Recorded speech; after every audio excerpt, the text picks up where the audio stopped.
A new memorial will be dedicated in Washington this evening to President Dwight D. Eisenhower, who served as a 34th president and the supreme commander of the Allied Expeditionary Force in Europe during World War II. As Jeffrey Brown reports, the four-acre memorial comes to fruition after 20 years, an internal controversy over its design, and at a time when memorials generally are being re-examined. The story is part of our arts and culture coverage, Canvas. It's a sprawling tribute to the man known as Ike, Republican president from 1953 to 1961, and five-star general who planned and executed the World War II invasion of Normandy. The memorial is situated in a prime but crowded spot within sight of the nation's capital, across the street from the Smithsonian Institution's Air and Space Museum and National Museum of the American Indian, directly in front of the U.S. Department of Education. The solution chosen to set it off from that 1961 box-style building, a steel tapestry representing an abstract view of the Normandy cliffs, especially vivid by night. It's based on a drawing by the man who designed the memorial, famed architect Frank Gehry. Gehry, now 91, is renowned for buildings such as the Guggenheim Museum in Bilbao, Spain, Walt Disney Hall in Los Angeles, the New World Center in Miami Beach. But he had never designed a memorial, nor had he designed any structure in Washington, D.C. My first reaction was, why would I want to go to Washington and get involved with all of that? I realized how impossible that site was to manage because it had traffic, it had 3 office buildings. You couldn't put something in front of them easily. But Gehry realized he could play to that environment, nestling a monument to Eisenhower amid government entities that Ike, as president, was responsible for helping bring about: the Department of Education, the Federal Aviation Administration, and what is now known as Health and Human Services.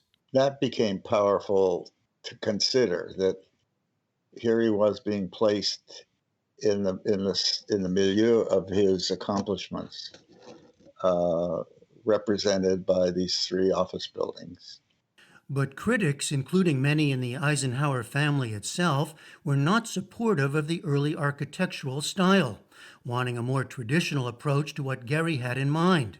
He says they were trying to derail a modernist view of a memorial in Washington. They thought it should be historicist and classical. I tried to respect classical, actually. The columns are a symbol of government buildings, and so I used them to hold the tapestry. Gehry's modifications won over the family, including grandson David Eisenhower. An historian who teaches at the University of Pennsylvania, he served on the Memorial Commission. Well, my idea for it, because I think the memorials need to convey something, is that Dwight Eisenhower was a part of a great collective effort in the 1940s, and that is America's effort in World War II. And he was very much a part of that, and he was also typical of the American who had this experience and joined in this great enterprise. His greatest speech, I believe, was probably at the Guildhall on June 12, 1945, where he was accepting the freedom of London. I come from the heart of America. I come from the very heart of America. And the town where I was reared are far separated from this great city. The memorial includes a statue of the boy from Abilene by sculptor Sergei Ilinbekov. Barefoot boy from... It was those roots that grabbed Gehry as well. That was powerful for me. And I went to Abilene and saw where he was buried and saw the community he lived in and saw the bedroom he lived in with his other 2 brothers. It wasn't very big. Very modest. Everything was super, super modest. It was just a lot of things I believed in. Washington is a city of monuments and memorials, including Washington, Jefferson, Lincoln.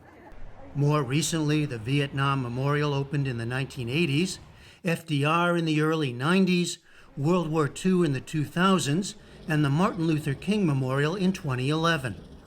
And the building continues. A memorial to Native American veterans is being constructed in the shadow of the Capitol. And a World War I memorial is about to be completed not far away. But the Eisenhower Memorial also opens at a very tense time for the nation, with a very different kind of Republican president and a focus on the history that statues and memorials purport to honor. I think we're in a completely different moment than when we started. We need to have a pause. We need to take a moment to think about it. Brown University visiting professor and historian Renee Ader has studied and written on the role of monuments and memorialization. That's important that he is acknowledged. But we have limited space in this city for monument building, and we need to think about who gets to be in those spaces as we proceed. The monumental sculpture certainly plays into that idea of the great man sculpture. As we start to think about future memorialization efforts, we need to actually more broadly include communities in that discussion about who gets to be in public space, who gets to be represented, and the types of artists that are going to do the representation. I asked David Eisenhower about these broader and urgent questions of history and memory. My philosophy is that memorialization is something that reveals us at any given time. And so I think memorialization is a process that is renewed. So when you dedicate a memorial, I think that you are investing or gambling in a sense on the future, that the message that a memorial conveys will have a kind of timeless quality to it. The opening of this new memorial, then, offers another chance to consider the nation's larger legacy. For the PBS NewsHour, I'm Jeffrey Brown.